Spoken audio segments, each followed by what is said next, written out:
Blood pressure regulation নিয়ে আমরা হচ্ছে এই ভিডিওতে কথা বলবো। তো খুবই ইম্পর্টেন্ট আসলে আমাদের জানতে হবে যে মেইনলি শর্ট টার্ম মেকানিজম আছে কিছু, ইন্টারমিডিয়েট মেকানিজম আছে, লং টার্ম মেকানিজম আছে কিছু। সো এইভাবে আমরা ভাগ করতে পারি, হ্যাঁ। এবং এই ভাগটাই আসলে শুনতে চাই স্যার ম্যামরা, যে রেগুলেশন অফ ব্লাড প্রেশার তিনভাবে হয়, শর্ট টার্ম কিছু মেকানিজমের মাধ্যমে, ইন্টারমিডিয়েট টার্ম, লং টার্ম। কেন শর্ট টার্ম নাম হলো?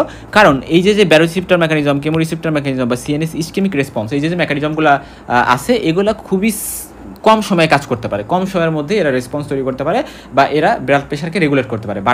ব্লাড প্রেশার বেড়ে গেলে কমাবে, কমে গেলে বাড়াবে। যেমন হচ্ছে এরা সেকেন্ড টু মিনিটের মধ্যেই কাজ করে ফেলে। আর ইন্টারমিডিয়েট টার্ম আমরা বলতেছি এই কারণে, কারণ এরা হচ্ছে দেখা যায় যে মিনিট টু আওয়ার্স বা কিছু মিনিট বা ঘন্টার মধ্যেই কাজ করে ফেলে। আর লং টার্ম যে মেকানিজমগুলো আছে এগুলোর কাজ করতে দিন থেকে বছর পর্যন্ত লাগতে পারে। সো এই জন্য আসলে এই জিনিসগুলো আমাদের জানা লাগবে। এবং এখানে আমরা মাথায় রাখবো যে অ্যাকচুয়ালি এখানে আমাদের ইন্টারমিডিয়েটের মধ্যে capillary fluid shift, stress relaxation তো বলছি, বাট আর একটা ইম্পর্টেন্ট মেকানিজম কিন্তু এখানে আছে, সেটা হচ্ছে রেনিন অ্যানজিওটেনসিন মেকানিজম, হ্যাঁ, মেকানিজম। সো এই তিনটা মেকানিজম এই ইন্টারমিডিয়েটের মধ্যে, renin angiotensin mechanism, capillary fluid shift, stress relaxation, আর এই জায়গায় শর্ট টার্মের মধ্যে baroreceptor, chemoreceptor, CNS ischaemic response. So আর লং টার্মের মধ্যে রেনিন অ্যানজিওটেনসিন, অ্যালডোস্টেরন, হ্যাঁ, এখানে মেনলি অ্যালডোস্টেরন আমরা অ্যাড করবো, অ্যালডোস্টেরন। সো যাই হোক, আমরা আলটিমেটলি এই সবগুলো প্রসেস নিয়ে এক এক করে জানবো।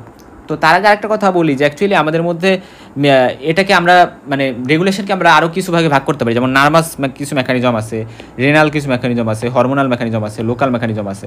লোকাল মেকানিজমগুলো মানে বিভিন্ন ভেসো কনস্ট্রিক্টর বা ভেসো ডাইলেটর সাবস্টেন্স দিয়ে এরা লোকালি ব্লাড প্রেশার বাড়ানোর কাজটা করে। বা দেখা যায় যে বিভিন্ন হরমোন যারা ভেসো কনস্ট্রিকশন বা ভেসো ডাইলেশন করতে পারে। আর রেনাল মেকানিজম বলতে বোঝায় রেনিন অ্যানজিওটেনসিন অ্যালডোস্টেরন যে মেকানিজমটা বা রেনিন অ্যানজিওটেনসিন মেকানিজমটা। আর নার্ভাস মেকানিজম বলতে যে ব্যারোরিসেপ্টর মেকানিজম বা এরকম বিভিন্ন মেকানিজম কিন্তু নার্ভাস কন্ট্রিবিউশন থাকে, যেমন সিএনএস ইসকেমিক রেসপন্স বা এইগুলো। আসা যাক, সো আলটিমেটলি আমরা এই ক্লাসিফিকেশনটা মেনলি বলবো, হ্যাঁ, এই ক্লাসিফিকেশনটা খুব ইম্পর্টেন্ট। তারপর আসা যাক যে আমাদের মেনলি ব্যারোরিসেপ্টর মেকানিজম আমরা শুরু করবো।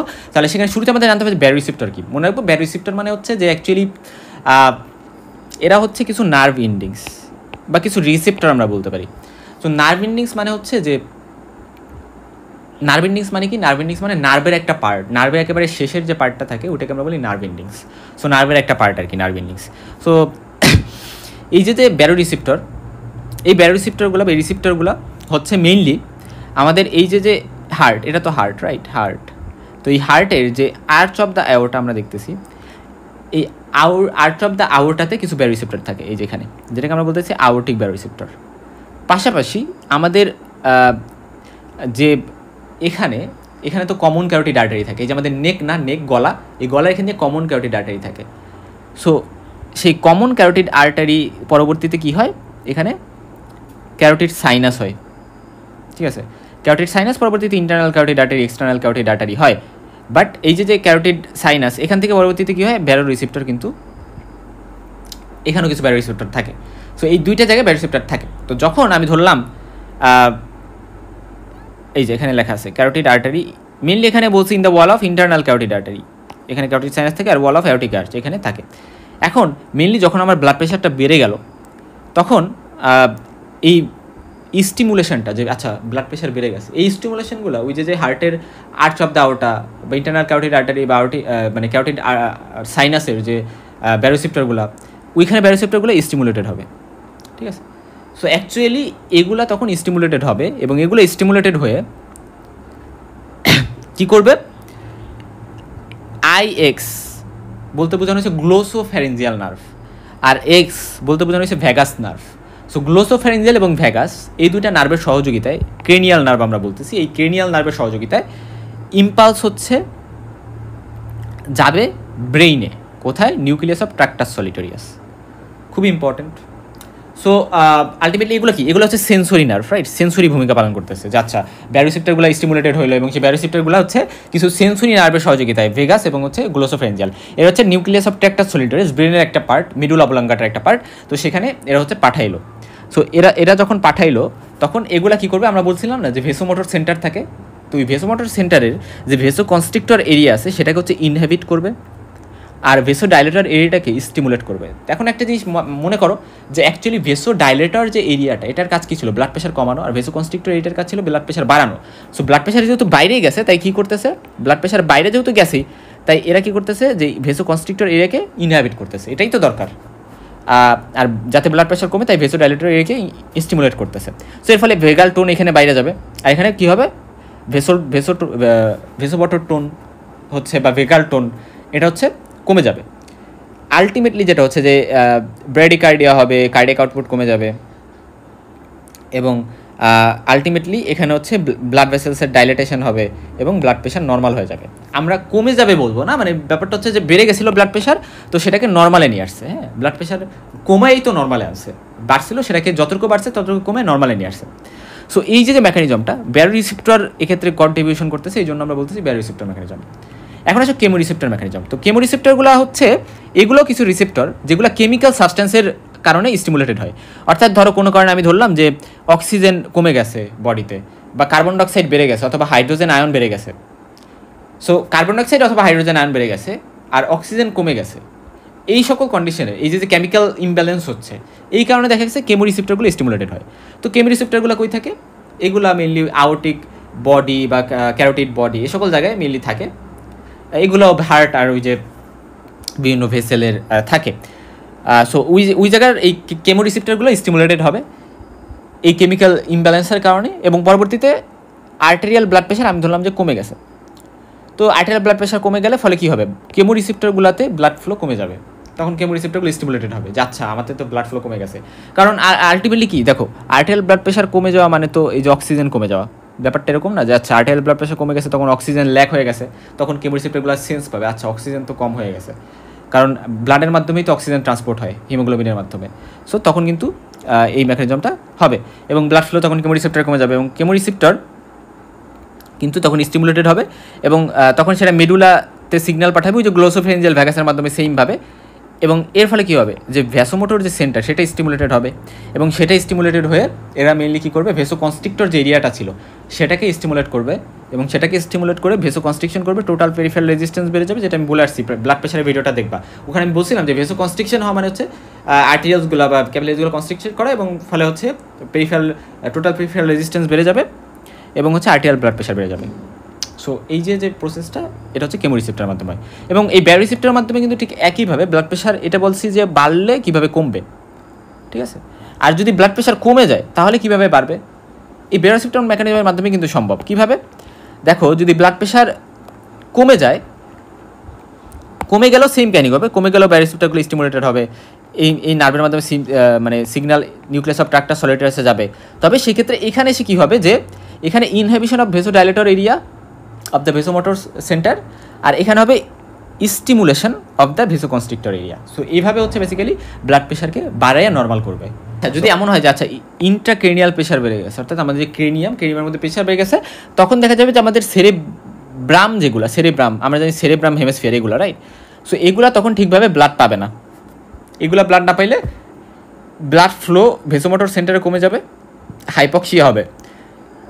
হাইপক্সিয়া মানে হচ্ছে টিস্যু লেভেল অক্সিজেন ঠিকঠাক পাচ্ছে না ব্রেনের টিস্যুগুলো, এবং এর ফলে কী হবে? হাইপার ক্যাপ নিয়ে হবে, মানে অক্সিজেন কমে গেছে বাট কার্বন ডাইঅক্সাইড বেড়ে গেছে, ব্যাপারটা এরকম আর কি ভেসোমোটর সেন্টারে, এবং এর ফলে ভেসোমোটর সেন্টারে স্ট্রং স্টিমুলেশন যাবে, অনেক বেশি ভেসোকনস্ট্রিকশন হবে, এর ফলে টোটাল পেরিফেরাল রেজিস্ট্যান্স বেড়ে যাবে, ব্লাড প্রেশার কিন্তু বেড়ে যাবে। সো আলটিমেটলি মানে সেরেব্রাল ব্লাড ফ্লো কমে গেছে, তো সেখানে মেনলি আমাদের ব্লাড সাপ্লাই দেওয়ার জন্য ওই জায়গায় মেনলি ব্লাড বেড়ে যাবে, এটাই হচ্ছে ওই জায়গায় ব্লাডটা বাড়বে, এটা এখানে বোঝানো হয়েছে যে ইন্টেন্স ভেসোকনস্ট্রিকশনের মাধ্যমে ওই জায়গায় ব্লাডটা বেশি সাপ্লাই হবে। আচ্ছা, এতক্ষণ আমরা যে তিনটা মেকানিজম পড়লাম, ব্যারোরিসেপ্টর, কেমোরিসেপ্টর আর সিএনএস, তো এই রিসেপ্টরগুলো কিন্তু বা এই যে বিষয়গুলো, এগুলো হচ্ছে সেকেন্ডস টু মিনিটসের মধ্যে কাজ করে ফেলে, খুবই ফাস্ট, বা আমরা বলতে পারি হচ্ছে র্যাপিডলি অ্যাক্টিং, ঠিক আছে, ফাস্ট অ্যাক্টিং, বা আমরা বলতেছি শর্ট টার্ম। আর ইন্টারমিডিয়েট টার্মের মধ্যে আমরা ফার্স্টে বলবো renin angiotensin mechanism.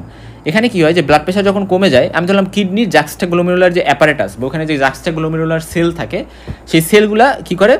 Renin hormone বা রেনিন অ্যানজাইমো হরমোনও, ঠিক আছে।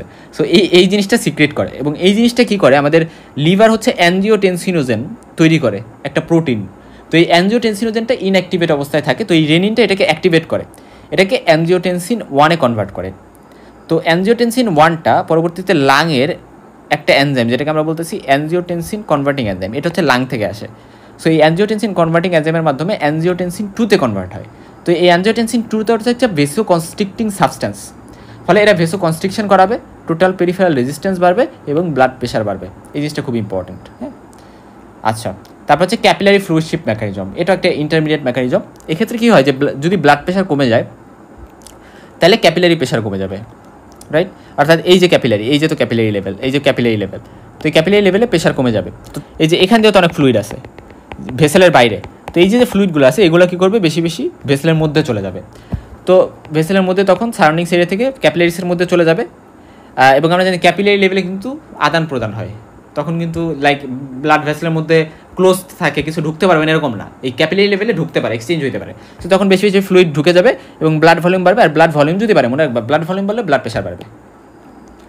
আচ্ছা, আর যদি হচ্ছে ব্লাড প্রেশার বেড়ে যায় তাহলে কীভাবে কমবে, তখন ক্যাপিলারি প্রেশার বাড়বে। ক্যাপিলারি প্রেশার বাড়লে কী হবে, যে ক্যাপিলারি থেকে ফ্লুইড আরও বাইরে আসবে, সো ফ্লুইড আরও বাইরে চলে আসবে, ফলে ব্লাড ভলিউম কমবে, ব্লাড প্রেশারও কমবে বা নর্মালি চলে আসবে। আর স্ট্রেস রিল্যাক্সেশন মানে হচ্ছে যদি বিপি বেড়ে যায় তাহলে কী হয় যে আচ্ছা তাহলে বেশি বেশি স্ট্রেস পড়ে ভেসেলের উপরে, তাহলে ভেসেলের উপর মোর টেনশন বা মোর ফোর্স পড়বে ভেসেল ওয়ালে, এভাবে বেশি বেশি ফোর্স দিবে ভেসেল ওয়ালে। তখন কী হবে যে এই টেনশন বেড়ে গেলে ভেসেল ওয়ালের উপরে স্মুথ মাসেল, ভেসেলে মেনলি কী থাকে, এই যে মাসেলগুলো এখানে থাকে এগুলোকে বলে আমরা স্মুথ মাসেল। সো এই স্মুথ মাসেলগুলো তখন রিল্যাক্স করে এই বেশি বেশি টেনশন বা ফোর্স পাইলে, তখন ব্লাড প্রেশার কমে যায় এমনিতেই। সো এটাকে আমরা বলি stress relaxation. Renin angiotensin aldosterone যে মেকানিজম, এটা হচ্ছে লং টার্ম মেকানিজমটা। ব্লাড প্রেশার যদি কমে যায় তাহলে ওই যে বলছিলাম না যে কিডনির জাক্সটাগ্লোমেরুলার অ্যাপারেটাস থেকে রেনিন সিক্রিট হয়, এটা পরবর্তীতে অ্যানজিওটেনসিন 1 করে লিভারের অ্যানজিওটেনসিনোজেন থেকে, এবং পরবর্তীতে lung angiotensin converting enzyme secrete করে, যেটা পরবর্তীতে অ্যানজিওটেনসিন 2 হয়। এখন এই পর্যন্ত সেম ছিল, কোনটার সাথে, অ্যানজিওটেনসিন মেকানিজমের সাথে, যেটা ছিল ইন্টারমিডিয়েট। আর এখন লং টার্মের ক্ষেত্রে মনে রাখবো অ্যালডোস্টেরন যখন অ্যাসোসিয়েটেড তখন কী হয়, এই অ্যানজিওটেনসিন 2 যেটা, এটা শুধু ভেসোকনস্ট্রিকশন করে এরকম না, এটা আরও কিছু কাজ আছে। আমরা জানি কিডনির উপর একটা গ্ল্যান্ড থাকে যেটাকে আমরা বলি অ্যাড্রেনাল গ্ল্যান্ড। অ্যাড্রেনাল গ্ল্যান্ডের কর্টেক্স থাকে, মেডুলা থাকে, এরকম বিভিন্ন লেয়ার থাকে, এখান থেকে বিভিন্ন হরমোন সিক্রেট হয়। তো সেই হরমোনের মধ্যে একটা হরমোন হচ্ছে অ্যালডোস্টেরন। তো এই অ্যালডোস্টেরন হরমোনটা কী করে, আমাদের কিডনির নেফ্রনের টিবিউলগুলো থেকে সল্ট আর ওয়াটার রিটেনশন করে। রিটেনশন মানে কি, মানে হচ্ছে এগুলা ইউরিন দিয়ে বের হয়ে যাইতে দেয় না। সল বলতে মেনলি সোডিয়াম। তো এইগুলাকে ইউরিন দিয়ে বের হয়ে যাইতে দেয় না, এগুলাকে এক্সট্রাসেলুলার ফ্লুইডে নিয়ে আসে। সো যেহেতু এগুলা এক্সট্রাসেলুলার ফ্লুইডে চলে আসে, তাহলে এগুলো কী করবে, ব্লাড ভলিউম বাড়াই দিবে, যেহেতু বেশি ওয়াটার চলে আসছে, এবং সল্ট গেলে সেটাও ওয়াটারকে আরও বেশি বেশি টানে, তো এটা ব্লাড প্রেশার বাড়াই দিবে। আবার এটা কি করতে পারে, বেশি বেশি পিপাসা বাড়াই দিতে পারে, ফলে তখন বেশি বেশি পানি খাওয়া হবে, ব্লাড ভলিউম বাড়বে, ব্লাড প্রেশার বাড়বে। এটা এডিএইচ বা অ্যান্টি ডায়াবেটিক হরমোন সিক্রেট করতে পারে, সেক্ষেত্রে এটাও কিন্তু আলটিমেটলি ব্লাড ভলিউম বাড়াই দিবে। এটাও কিডনির হচ্ছে কালেক্টিং টিউবের উপরে কাজ করে, কিন্তু মানে ব্লাড ভলিউম বাড়াই দিবে। ঠিক আছে, ইম্পর্টেন্ট। অ্যান্টিডায়াবেটিক মানে ডায়োরেসিস মানে কি, ডায়োরেসিস মানে বেশি বেশি প্রস্রাব হবে, সো প্রস্রাবটাকে কমাই দেওয়ার মাধ্যমে ব্লাড ভলিউম বাড়াই দিবে এবং হচ্ছে ব্লাড প্রেশার বাড়াই দিবে। তারপরে সিম্পেথেটিক স্টিমুলেশনকে স্টিমুলেট করে ব্লাড প্রেশার বাড়াইতে পারে, ভেসোকনস্ট্রিকশন তো করেই, এটা রেনিন অ্যানজিওটেনসিন মেকানিজমেই আমরা জানছি। সো এইভাবে ব্লাড প্রেশার বাড়ায় পেরিফেরাল রেজিস্ট্যান্স বাড়ানোর মাধ্যমে। সো আলটিমেটলি অ্যানজিওটেনসিন কিন্তু এইভাবে অ্যালডোস্টেরনের মাধ্যমে যখন কাজ করে তখন সেটাকে আমরা বলতেছি রেনিন অ্যানজিওটেনসিন অ্যালডোস্টেরন মেকানিজম। এটা লং টার্ম একটা প্রসেস। অ্যালডোস্টেরন এটা যে সাথে সাথেই করতে পারে এরকম না, বাট রেনিন অ্যানজিওটেনসিন মেকানিজমটা বা ভেসোকনস্ট্রিকশনের মাধ্যমে যে ব্লাড প্রেশার বাড়ানো, এটা কিন্তু ইন্টারমিডিয়েট বা এটা মোটামুটি তাড়াতাড়ি করতে পারে, মিনিটস টু আওয়ার্সের মধ্যে। এখন আমরা হরমোনাল মেকানিজম নিয়ে যদি একটু বলি, যে কিছু হরমোন আছে যেগুলো ব্লাড প্রেশার বাড়ায়, adrenaline, noradrenaline, thyroxine, aldosterone, vasopressin, তারপর হচ্ছে অ্যানজিওটেনসিন, সেরোটোনিন, এগুলো তো সব আমরা জানি ভেসোকনস্ট্রিক্টর। সো এই জন্য আর কি ভেসোপ্রেসিনের আরেক নাম হচ্ছে অক্সিটোসিন। ঠিক আছে, আচ্ছা। তারপর হচ্ছে ভেসো অ্যাক্টিভ ইন্টেস্টিনাল পলিপেপটাইড বা VIP, bradykinin, prostaglandin, histamine, acetylcholine, uretic peptide বা যেটাকে আমরা এএনপিও বলে থাকি। তারপরে বিএনপি, এটা কিন্তু দল বিএনপি না, এমনি বিএনপি, ব্রেইন নেট্রিউরেটিক পেপটাইড। তারপর হচ্ছে সি টাইপ নেট্রিউরেটিক, মানে এগুলো কী করে, ব্লাড প্রেশার কমাইতে সহযোগিতা করে। এখন অ্যাড্রেনালিন মেনলি আমি বলছিলাম যে এরা হচ্ছে সিম্পেথেটিক মানে সিস্টোলিক ব্লাড প্রেশার বাড়ায়। হ্যাঁ, সো এরা ডায়াস্টোলিক ব্লাড প্রেশার কমায়, বাট সিস্টোলিক ব্লাড প্রেশার এরা বাড়ায় মেনলি। আচ্ছা, এই জিনিসটা আমরা একটু জানবো, এই যে ইনক্রিজেস সিস্টোলিক ব্লাড প্রেশার, কারণ এরা force of the contraction of the heart বাড়ায়, কার্ডিয়াক আউটপুট বাড়ায় এবং সিস্টোলিক ব্লাড প্রেশার বাড়ায়। আর এটা হচ্ছে যে সিস্টোলিক ব্লাড প্রেশার এরা স্লাইটলি ইনক্রিজ করে, বাট এটা মেইনলি হচ্ছে ডায়াস্টোলিক ব্লাড প্রেশারকে বাড়ায়, এই জিনিসটা ইম্পর্ট্যান্ট, কারণ এটা ভেসো কনস্ট্রিক্টর এফেক্ট থাকে এদের একটা। আচ্ছা, তারপরে কিছু লোকাল মেকানিজমের মাধ্যমে ব্লাড প্রেশার বাড়তে বা কমতে পারে, রেগুলেশন হতে পারে। কিছু ভেসো ডাইলেটর এজেন্ট আছে, কিছু ভেসো কনস্ট্রিক্টর এজেন্ট আছে। সো যেগুলো ভেসো ডাইলেটর এগুলো ব্লাড প্রেশার কমাবে, যেগুলো ভেসো কনস্ট্রিক্টর এগুলো ব্লাড প্রেশার বাড়াবে, কারণ এখানে টোটাল পেরিফেরাল রেজিস্ট্যান্স বাড়বে, এখানে কমবে।